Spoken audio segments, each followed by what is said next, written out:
Welcome to the Encore Audio Archives YouTube channel. I'm Taper Dave, and this is my channel. I've uploaded hundreds of talks here that I've recorded at meetings in West LA, and I've also recorded conventions starting in 2013. I've got a bunch of those up. And Walt and Mary Murray, the original owners of Encore Audio Archives, started the company in the 80s, and Walt recorded Joe and Charlie's and a bunch of stuff down in Vista, California. My sobriety date is June 20th of 1994.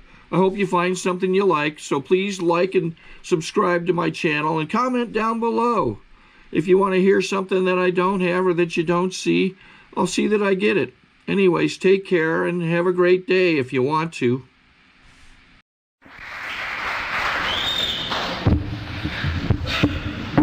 Hi everybody, I'm Steve. I'm an alcoholic. I am standing, if you're confused about that. It's a tall person's podium. Oh, it's so nice to be here. This is I call this the butter up group. Everybody in the break sort of came up and so you're our speaker. I go, how do you know that? Well, you were sitting in the speaker's chair. So the brain damage is down in this group, which is good.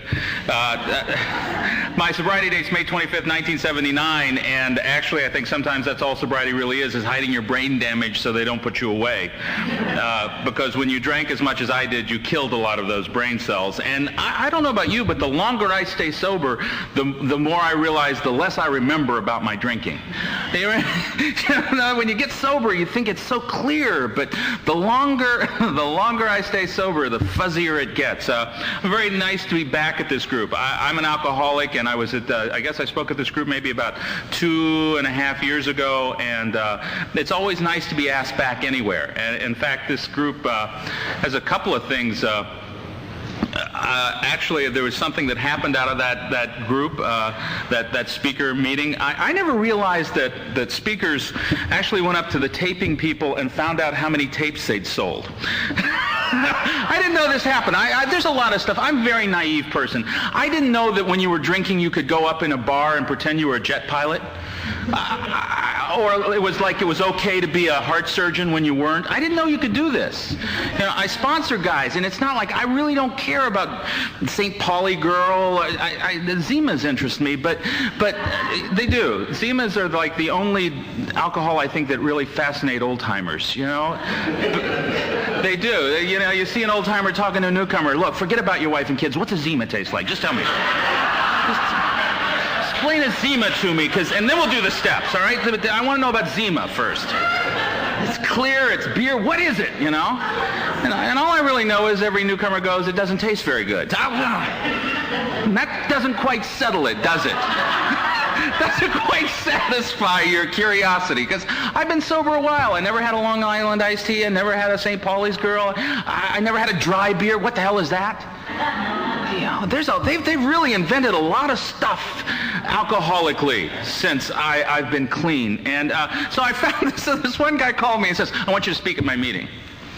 I said, well, I'd be glad to. I said, it sounds a little forceful. He said, yeah, I was over at the marina and found out you sold more tapes than me, so I want you to come speak at my meeting. So I went and spoke at his meeting. Now, let's just say, if you're new, if you're new and you're like me, this is the job I wanted in AA. I don't understand people who go, oh, I don't like to talk. I don't think you're really an alcoholic, okay? I'm really dubious. I'm also dubious about people who got sober December 10th, okay? I understand January 5th, all right? That's an alcoholic sobriety date. January 5th. You throw up all the way through Christmas. You really alienate some people January the 1st. And right around January the 4th, you wake up in a little pool of vomit looking in somebody's house. You don't know where you are. And you go, I need to call A&A. But see, that's an alcoholic sobriety date. December the 10th, you couldn't even make Christmas? Come on. You know. But see, I understand that date, because the other thing I understand is when it's time, it doesn't matter. You know. When our time is done, we're done. And when it's all over, it's all over. And we're all here by appointment. And I can't explain to you why other people who could be here aren't here. I marvel at that. In almost 18 years, I've seen a lot of people die drunk that are far better human beings than I'll ever be, with all of the skills and the tools in this program. And I just got to know that it's God's deal. I think it was about 2 or 3 years of sobriety, I gave up the word fair, which is my word. I had a job. One of my first jobs I had. Well, anyway, I'll finish this. I digress a lot. So this guy, so I went over and spoke at this guy's meeting, and it was great and everything. Well, I get a call the other day from Edmonton, Canada, that he'd been up there speaking, and they'd asked him for a speaker, and he said, send me a tape, and so I'm going to go up there in February. Now, so directly out of this group for the first time, I'm going to go to another country and talk about my experience, strength, and hope. I got to tell you, that just knocks me down to my feet. This is, and I always have to remember about that. One of the things I found made a promise to myself and my sponsor: I will never go up to a taper and find out how my tapes are doing. It's a loser play, right? It is. It's like counting the number of items in the basket in front of you in the 10-item line. Loser play. Because if they only got 10, you're disappointed, right? Because you can't rim them out, you know. And if they've got more than 10, you're ticked off. So if it's like you've sold more tapes, you're just going to go, of course, sure. And if you didn't, it's like you're a loser. So it's one of those things I've absolutely never done. But what I got to remember is this is not the reason I came to Alcoholics Anonymous, and it's not the reason on a day-to-day basis you stay in Alcoholics Anonymous. And that after you get on a plane 1 or 2 times, all the except for getting there and meeting some new people, it's in my home group. You know, it's in my home group. It's the day-to-day interactions with the alcoholics in my life. And I'm going to talk about what my 16th year was like. And it's going to be mostly around that 9th step. Because my 16th year was the most painful, emotional year of my sobriety. And probably one of the most wonderful. I don't know about you, but I've noticed that after every 5-year period, it seems like you start over. Have you noticed that? 5 years, and then it's like to start over on some way, somehow. Just like there's this whole start over. So I'm very blessed. I have a wonderful time in Alcoholics Anonymous, but I joke that being a speaker in AA is sort of like being Tony Curtis and Spartacus. It's not really a very good thing to be. I don't know if you remember Spartacus, but they're all like killer, buff Roman, guys, and they're fighting. They're gladiators, and they're really. And then there's Tony Curtis, and they ask him, "Well, what do you do?" And he goes, "I'm a singer of songs." Oh, great, good. You'll be very handy when they have the hot lead enema. You can hit the high notes. We'll really need you. Because, see, the real work in Alcoholics Anonymous will happen tonight. When you're breaking down this meeting and you're putting the chairs away and one of you's back there and you're getting ready to put those chairs away and there's some guy's going to look you in the eye or some woman's going to look in the eye and go, "Can I talk to you?" And you know what it means. All you want to do is get home and hear the Laker highlights, and you know what it means. 5 pots of coffee at Denny's. That's what it means. Going, it'll get better. Yeah, I remember that myself. Yeah, I think I remember that. That didn't happen to me, but it happened to a friend. Well, there's a book. And all of those things. I was at a convention in Palm Springs in August, and the guy that was doing the lead-in talk said that in 1969, when he got sober, he was in this meeting, and he wasn't a shaker, he was a jerker with the coffee cup. So they gave him a cup of coffee, and the first thing he did was jerk it on all the old-timers around him. And what they did is they went and got him another cup of coffee, but they only filled it half full, because they learned. And he said that was the first unconditional love he'd had in his life for a long time. And the thing that struck me about that story was this was 1996. This happened in 1969, and he was still talking about it. That the things that change people's lives are not the stuff that I've heard some of the best speakers that AA's got to offer. I couldn't give you one quote right now from any of them. Maybe Norm A, seconds and inches. But it's the little things. It's the little day-to-day things, because you can't fake that. I remember I learned this one time. There was a woman in my home group, and every time she would share, she'd go, and that's Steve. Steve's my angel. Steve's my angel. Steve saved my life. And every time she'd say that, I'd sit up a little straighter in my seat, and my halo would get a little brighter, and I had no idea what the heck she was talking about. I couldn't remember anything of significance I'd ever done for that woman. But I was going to take credit for it, you know what I mean? So the fact of the matter is that one day I finally broke down, and I said, what did I do? You're driving me nuts. What did I do? She said, well, one day I was getting ready to leave the room and go drink, and you asked me to read the steps, and I stayed, and I never drank. I didn't do anything. I just saw a body moving and reacted to it. I remember there was a friend of mine, Terry Rosen, and Terry was going to go on his first vacation sober, and we give you all those things that they give you. Take your own car, take peanuts, don't get too angry, too tired, be of service to your family, all that stuff that you tell people when they're going on their first vacation.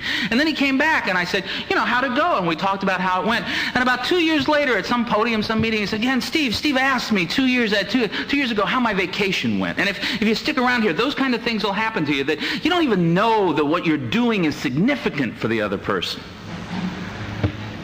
I saw a guy take a cake today, and he'd gone up to, just turned 10 years, and he'd gone up to Alaska on a trip, and he went to a meeting before he went out into the tundra, and they asked him to share because he was a visitor, and when he came back, they asked him how his trip went. Total stranger. Remembered his name.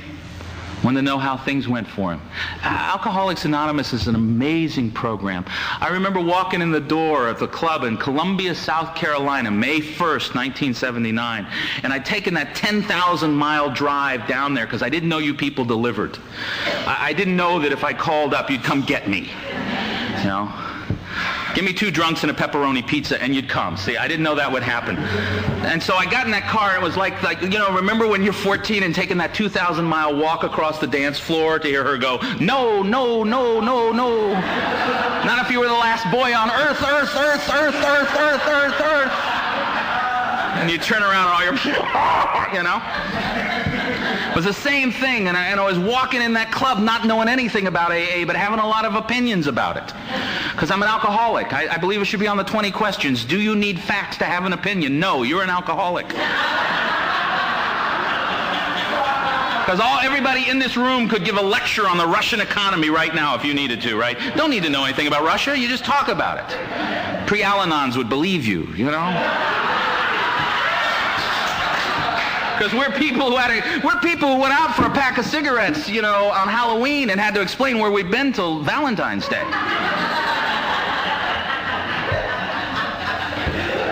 Martians got me. Poor baby, sit down. You find out as an alcoholic, the bigger the lie, the bigger the chance they'll believe it, right? Absolutely. And so I walked in there, and I remember this guy, Tim. Tim and I never got to be very good friends, but I can see Tim in my mind's eye right now. Tim was walking out the door. Tim was sort of young. I thought it was all old people in there. I thought they were all sitting around on stained mattresses drinking wine out of bottles.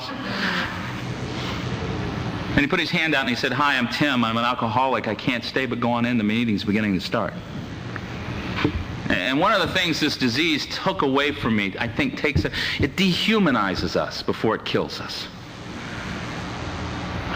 It was the first time that somebody started to treat me like a human being again. And I'll tell you, very seriously, I am who I am today because you people believed in me. I am who I am today because you did for me what I could not do for myself. I am what I am today because I came in here hating my guts.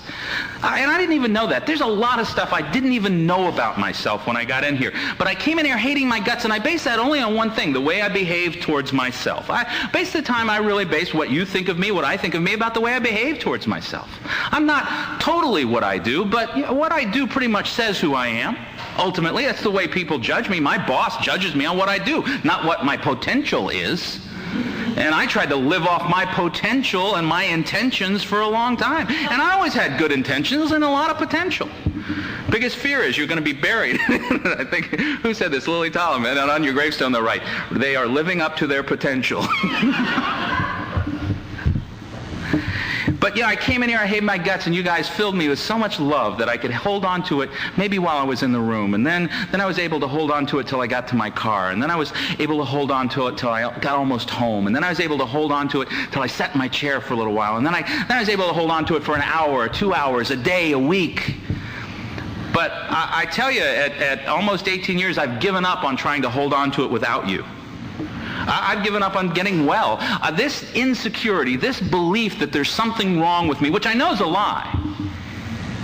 This belief that there's something deep down inside of me that is unlovable, I know it's misinformation, but I've given up on getting rid of it totally. It is so deep within me that it's going to be there forever. And it is my great blessing, because it keeps me coming back to you, because I cannot do it for myself. I cannot keep that light on, And so I have to keep coming back here. And I'll tell you, if you're new, I'm almost 18 years sober, and I go to 3 or 4 meetings a week, and I have most of my 18 years. I have a sponsor. I do sponsor. I have commitments. I love Alcoholics Anonymous. I love going to meetings. I don't know. This is the greatest show in the world for $1. For $1, it doesn't happen quite so much, but when I got sober and you had guys in the program like One-Eyed Joe and Gimp-Leg Charlie and people like that, rather than Biff and Sandra, when you had people like that, you almost always had a chance that one old-timer might hit another old-timer over the head with a chair over gratitude. Remember those days? Or that a fist fight between 2 guys with 30 years might break out in the end of the room because they were arguing about the punctuation in the big book. It's a great potential here. And so I love Alcoholics Anonymous, and I keep coming back, and I needed Alcoholics Anonymous perhaps more than I ever needed it this year. If you're new, I just want to let you know I'm an alcoholic. I sat in my chair, drunk by 10:30 in the morning, crying hysterically because they'd missed the word bubble gum on the $10,000 pyramid, and laughing hysterically because Jillian was leaving Seneca one more time on Ryan's Hope. Right? And then just go to the front door and look out, and go to the back door and look out. That was my aerobic exercise. A little drool on my T-shirt, And when they said, "Did you want to die?" I said, "Do you want to die an alcoholic death or live by spiritual principles?" I'm one of those guys that said, "Let me think about it. I'm not sure." And I always think Bill Wilson had his tongue out to Akron when he wrote that. And so I came in here, and I was the very first person to get sober in my family. I come from my grandfather and my grandmother had 4 daughters, a family of 6. 50% of them died of alcoholism. I'm adopted. I've had 2 moms, 2 dads. 75% of my parents have died of alcoholism. And they all go the same way. They get sick and tired of being sick and tired. My grandfather, 1935. Came home one night drunk, and my grandmother was very angry at him. My grandmother did have the first aversion therapy program known in the history of alcohol treatment. One time my grandfather came home drunk and passed out on the bed. She tied him up with her nylons and poured castor oil down his throat. I believe he got about 3 years of sobriety that time. But who knows what happened to him? One day it just happened, and he had to go back out there, and he never got back. He never got back to any kind. And he came home one night, and they were supposed to go uptown, right? That's when people used to go uptown. And my grandmother said, "You're drunk. You're going to stay home with the children." And she left. And it wasn't long after she left, he went under a cabinet, and he got a rope, and he went out to a tree, and he had to claw his way up this tree. You see, there were no branches for about 30 feet. My grandfather, drunk, clawed his way up the tree, wrapped the rope around one branch, wrapped it around his neck, and jumped into the darkness. And my mother, when she was ready to go, took her country and western music, took her pillow, and took a candle down into the garage with the car, because she didn't want to die in the dark like her father, and took her life. And then there came my turn. And when I was on that branch, figuratively speaking, when I was the same place there was, I was able to walk up some steps. I was able to walk into the room of Alcoholics Anonymous. I was able to walk into the light, not have to go where they want to go. And it's amazing. Like I said, I can't tell you how you get anywhere. I can't tell you how you do this. I'm not one of those people that's ever had 5-year plans, 10-year plans. I just sort of put the sail up and the wind takes me, and it seems like I end up where I'm supposed to be. But this is the most amazing program. A couple of years ago, and I told you I'm adopted. My natural father died of alcoholism. He went to sleep in a chair with a cigarette, burned himself to death, passed out. And a couple of years ago, a friend of mine called me up and said, we want you to come up and be the young people speaker up in, we have 2 conventions, one's in Monterey and one's in Fresno, and we want you to come up and speak. And I went, thank you very much. That's the part of me, man, just, yeah, sure, I'd love to. Be the young people speaker? I was 40. I thought that was flattering. Now, then there's this little evil twin that comes up, and nothing's ever good for them. See? Nothing's ever good enough for him. And he starts in on this, Fresno. Why didn't they ask you to go to Monterey? Monterey's the good conference. Fresno's the duty conference. You're going to go to Fresno, the armpit of the world, where there could be in Monterey at the Ritz-Carlton. No, Fresno. See, because nothing that ever happens to $1 million, you should have won the $2 million lottery. It's just $1 million. See, nothing ever happens is going to be good enough. I just shut up. Boom, he misses. Now, I did think I'd started to make a mistake, because remember when the 5 washed out? Remember when that bridge collapsed in the rain? That was the convention. And I'm driving up there, and I, you know, my rule of thumb is I'll go anywhere I would have gone for a drink. And this is the only place I've ever gone I wouldn't go drinking. Had I been drinking, I would have pulled over, got a 6-pack, and found a Motel 6. All right, I'm staying there. So I get up there and do the deal. I'm getting ready. And I had a couple of things that my sister had sent me. She was getting ready to move my grandfather's obituary. I was talking a lot about my family at the time. And I had my biological father's obituary at the time. And right before I'm ready to go out to Fresno to speak to these people, a town I've never been in before, I start reading my biological father's obituary. And it said that my biological father burned himself in Paler, California, and the hospital took him to the Fresno hospital where he died. Almost 30 years to the day that I was going to go out on a stage in Fresno and talk about recovery. Now, something came full circle. See, because not only are all the people, Alabama, Mike Ross, British Bill, all those people up here with me tonight, but my mom, my grandfather, all of those people that wanted a solution, all of those people that wanted to get sober somewhere, because I don't think there's any alcoholic that ever wants to die drunk. Those guys down in Skid Row tonight, they're going to die, don't want to die drunk. Seems like alcoholics are obsessed with 2 things, being able to sleep and dying sober. So all I know is if you stick around here, 1 and 1 equals 3, that this is a supernatural program, that things will happen, that whatever your question is, if you stay here long enough. I've been here 17.5 years. There's still stuff I'm waiting to see happen. But enough has happened that I know if I wait here long enough, it'll happen. And let me tell you about my 16th year. So if you knew, I'm an alcoholic. I'm a stoned alcoholic. I'm drunk in the morning. I should die. Most of the people in my family die. I walked into Alcoholics Anonymous. The spiritual principle of the second step, hope, happened. And I was the very first person in my family to get sober. I got a brother sober now. I got an aunt, 75 years old, sober, about 8 years, working the 13th step on those sober cruises. You know, tracking those guys down in walkers, because she can catch them now, you know. Just calling them to death, man. She is not interested in Al-Anon. She wants to enable them. And none of my nieces and nephews have gotten this thing yet. Got one little one that we're saving a seat for. Before I get to that, I remember that dog reminds me of a story. I was drinking, right? And I wasn't driving, thank God, but we were riding down the road in Columbia one day, and it was 5 o'clock traffic, and this big golden retriever, about 9 months old, is in the middle of traffic. And you know, drunks, we love dogs, drunk or sober. And I went, put him in the car. So we put the dog in the car and take him home, right? And immediately, he's my dog. Everywhere I go, this dog goes. Well, that's when I was starting to wake up with the shakes, and the dog woke up, and we started taking him for a walk, and all of a sudden this dog starts bringing me stuff. He starts bringing me sticks and stuff, and I'll throw it, and he'll go get it and bring it back, and then I'll say sit, he sits, and I'll say stay, he stays, I'll throw it, and I said don't go, and then he'll go get it. It's great talking, he just loves me. And the fact of the matter was that finally there was an ad in the paper, his name was Duke, and there was Duchess was looking for him, and I found his owner, and they got back to him. They said, listen, when they have puppies, we'll call you. And when they called me, I was still drinking, and I knew I couldn't handle a dog. I couldn't handle a dog, so I said, thank you very much. You know, I got a dog in my house today. You know, I got some cats in my house. My income tax are paid. My teeth are brushed. I mean, these sound like small things. But I don't know about you, but when you're drinking, just everything seems to be so monumental. Just getting through the day. When Don was talking about just getting through the day so you could take that drink. See, because I'm an alcoholic. I take about. I'll show you I'm an alcoholic. right? That's what alcoholics do with cap tops, don't they? They throw them away, because you're not going to need it again, are you?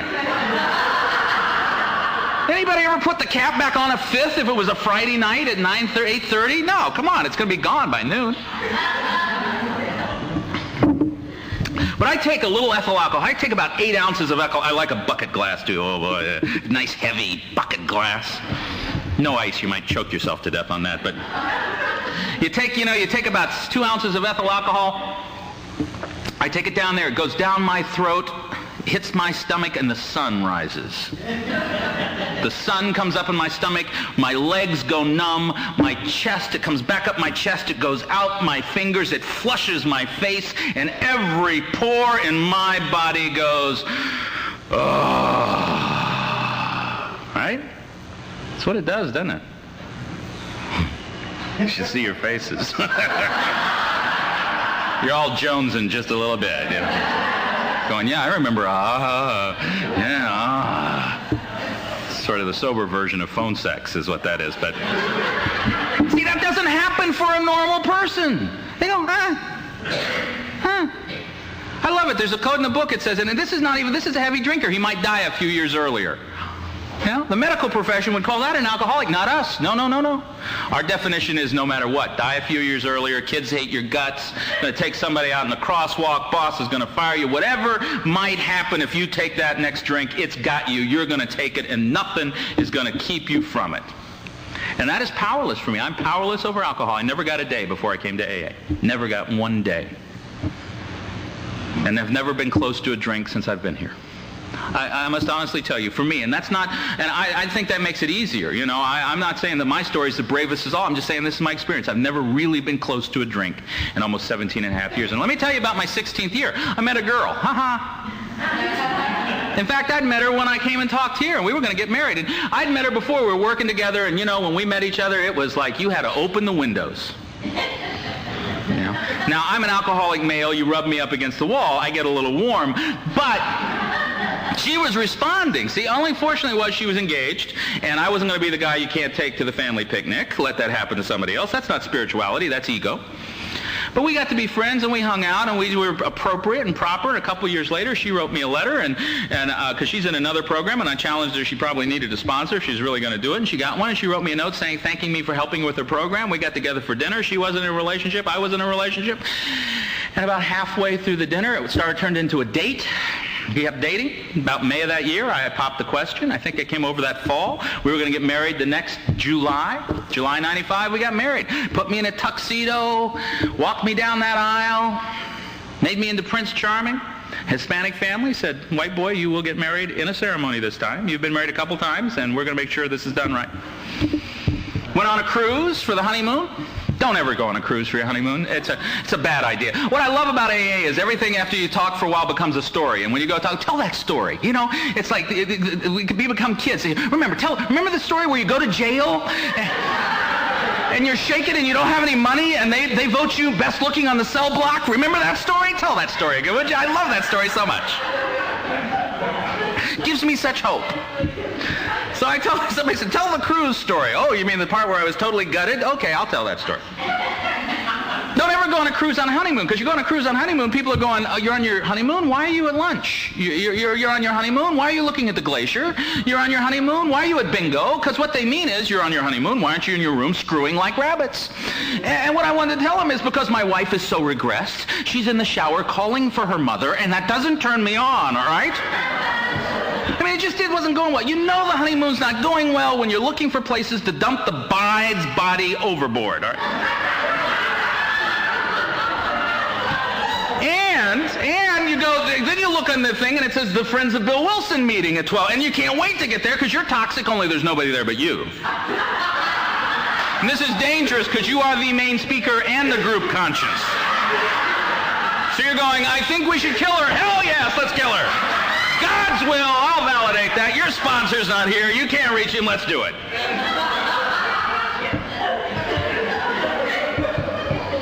And for years I have been telling men, you want to have a good time on your vacation, you make sure your wife has a good time.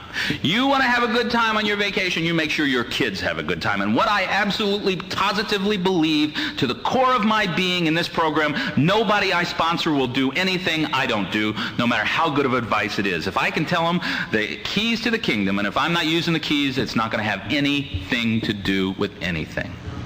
And so if I want to be able to help another alcoholic, I got to do what I say as best I can. I don't walk like I talk. I'm still a liar, a thief, and a hypocrite. I mean, that's just the truth. I'm a human being. But I'm not as much of a liar, a thief, and a hypocrite as I was when you people first got me. That's the progress. So I started being of service. We got through that. Came back here. I believe I came over here. No, this was a year before. And then in October, it was just getting worse and worse. And she finally came to me and she said, you know, I don't know if I can stay married on this side of marriage.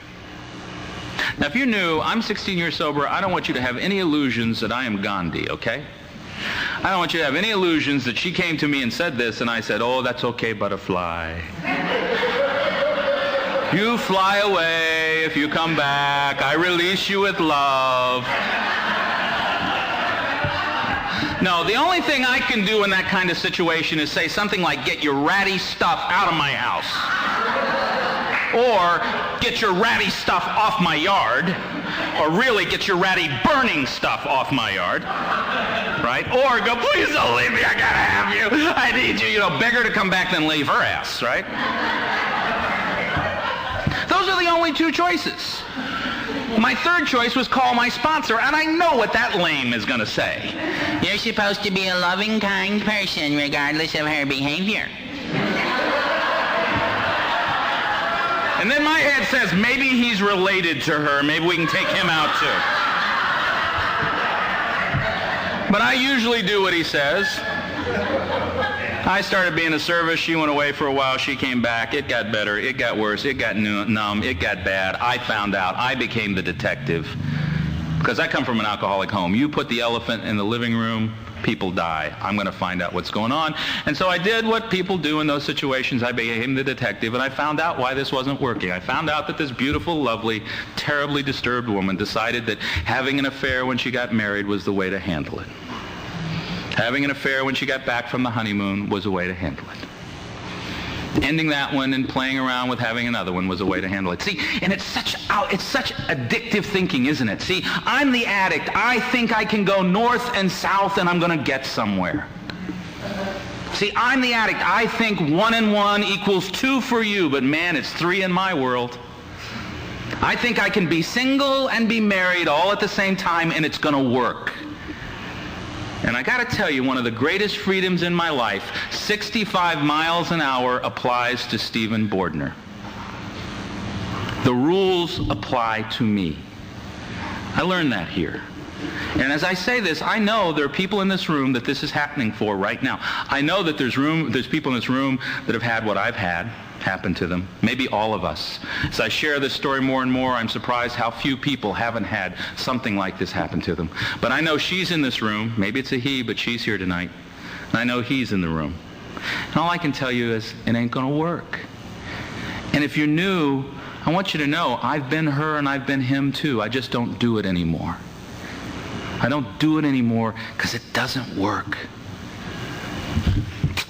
Well, my thinking was, gee, now the truth's out, maybe it'll work. Nope, she left. And it's over. It was over. And the only way I can explain this to you is a bomb went off. The bomb went off. You're sitting here one day and things aren't going too well, and maybe the bomb wouldn't be what happened to me. Maybe the bomb's your kids. Maybe the bomb's your job. I don't know what it is for you. That's what it was for me. And if things aren't going well, and one day there's a noise, there's a flash of light, you close your eyes and you open them and everything you know is gone. This church is gone. All these houses are gone. It's moonscape from here to Sepulveda. There is nothing left. Because what you've learned is you can pull somebody into your life, let them become as close as anybody can get to you, and they can gut you just as bad as the guy next door that doesn't know your name, and that is the real world. And you're left on a moonscape, naked with your hair on fire. Not knowing nothing. As you blink for a while, you look down the road and there is one building left. You kind of stagger down and it's blue book. It's big book blue. And in my mind, it's got like this pane of glass in front of it, and you're standing there looking, and there's all these people sitting around a table, smoking cigarettes, having coffee, and having a meeting. And you tap on the window, and they look at you. Now, and normal people go, whoa, you know, not these people. They go, oh, it's Steve. The bomb went off, huh? Come on in, Steve. Come on in. Then you go in, and they look at you, and they say, could somebody get Steve a blanket and put his hair out? And sit down, have a cup of coffee. We're just going to have a meeting. And nobody in my home group said, pick her broke, Steve. Nobody in my group said, well, what step were you on when you picked her? 17 years, you can still do that? No, they just laughed when I laughed and cried when I cried and rocked me and held me and helped me heal. And I was doing a lot of speaking at that time, and you know, I'd get to LAX, and remember when you were new and you're just going to jump out of your skin? Remember those new, you just want to jump out of your skin? That's exactly the way. I'd get to LAX and get on the phone to some guy I knew was going to be home at 7:30 in the morning and talk to him, and they'd put me back together for 20 minutes. Then I'd get on the airplane, get someplace, and I'd get back on the phone, they'd put me back together. And I learned at 16 years that phone works just as well as it does at 16 days. And I learned a lot of things from this. I learned that I had started making good into God.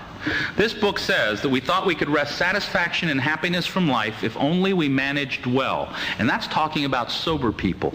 Slowly but surely, see, when I came in here, I wouldn't have been able to tell you this, but my belief was, this is what my belief in relationships was. Do as little as possible, get as much as possible. Okay? That's what my belief was. Do as little as possible, get as much as possible. I'll cut right to the chase with this. You want to have great relationships? It's just like a drug deal. I'm not a drug addict. I'm an alcoholic, but I did a few drugs. Just remember when you did drugs, like one of you would split it up and the other one would get to pick it?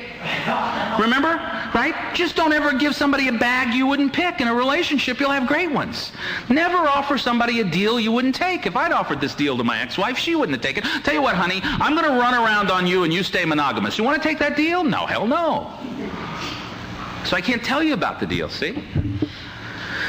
So what I came into AA and I learned was do good things should happen. Good things. And then I thought do good things should always happen. And now I'm going to control and enjoy life one more time by being good.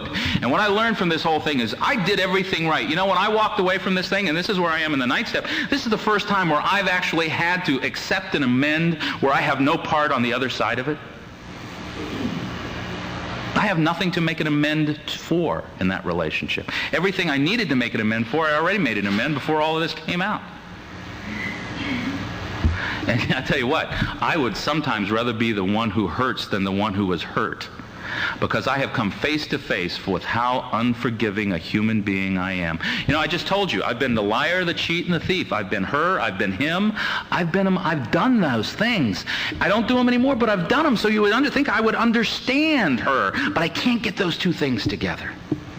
And what I've discovered is, forgiving her is as far beyond me as sobriety is. That the only thing I can do with forgiveness is become willing to accept it. I don't have it in me. And it's come. I've actually had positive thoughts about her. I've actually wished her well. See, because I know I have to forgive her. I've known this from the gate, or become her.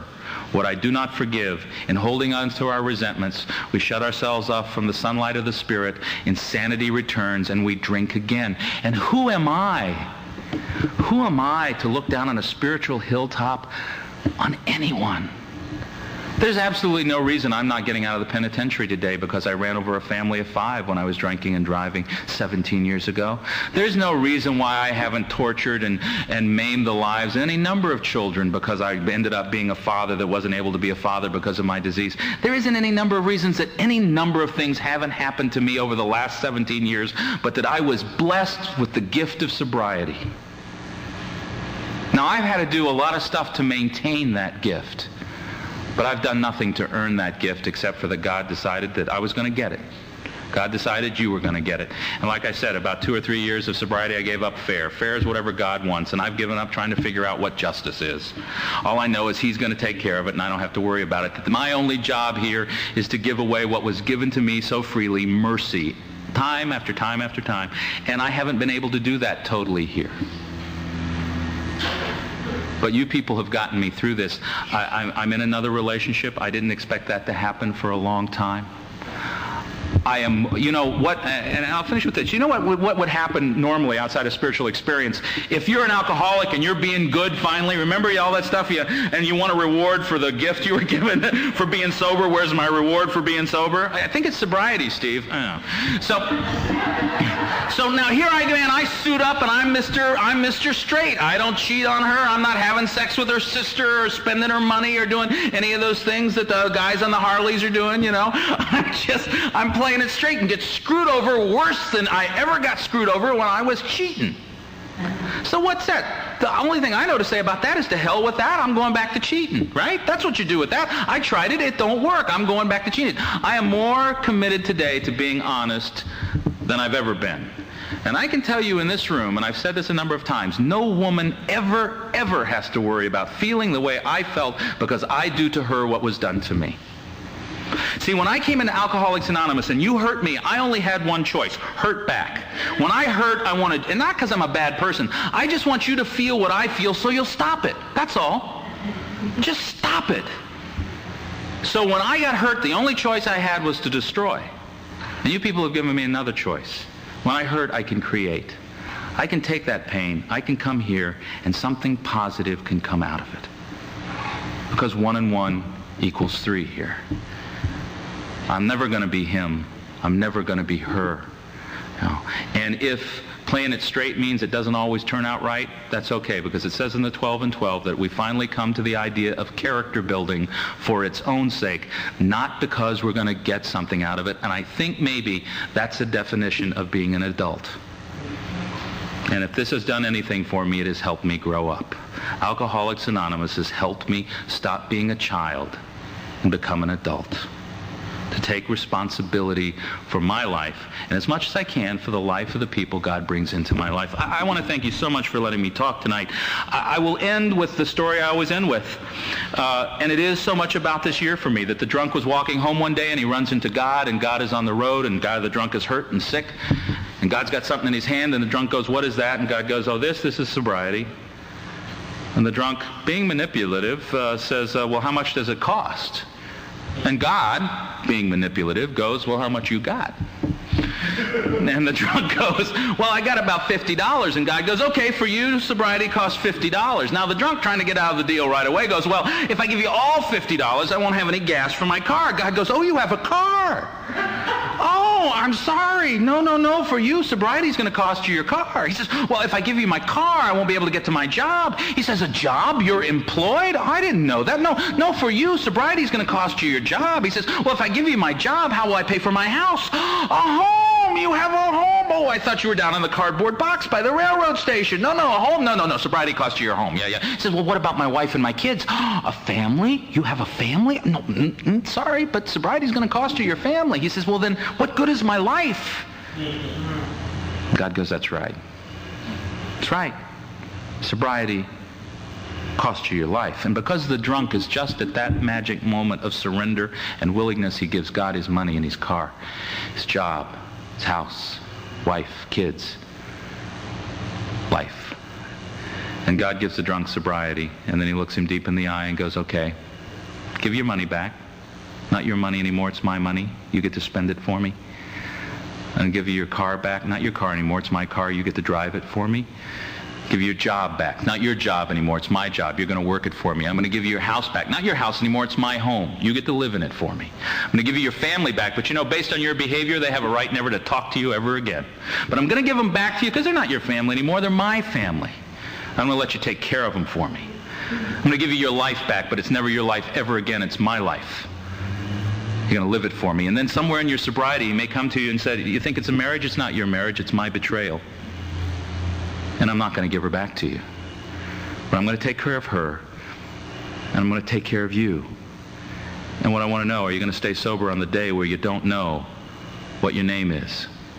Where you don't know where you live anymore? When you don't know who your friends are? When everything you thought you'd build up in 16 years to make sense doesn't make sense anymore? Are you going to stay sober that day too? And you get in the car, you go down to Playa Del Rey and just talk about how I work in your life. By the grace of God, the fellowship of Alcoholics Anonymous, people like you, rooms like this, it's going to be a great 97. Keep coming back.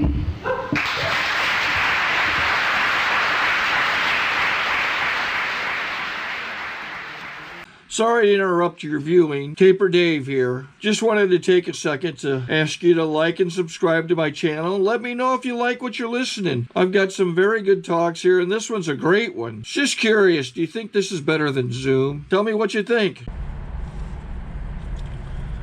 Okay, this is how I prepare my drone for launching. I like to do it inside the cab of my truck so I'm not standing outside in the weather.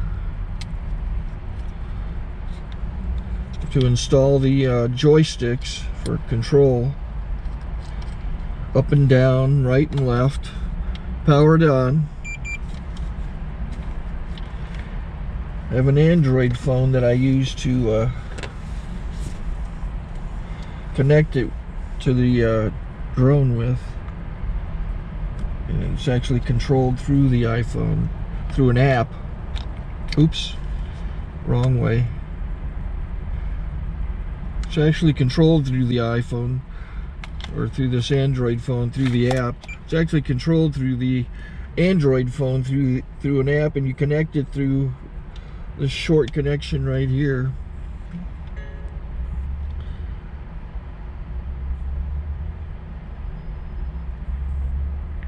Remote control connected.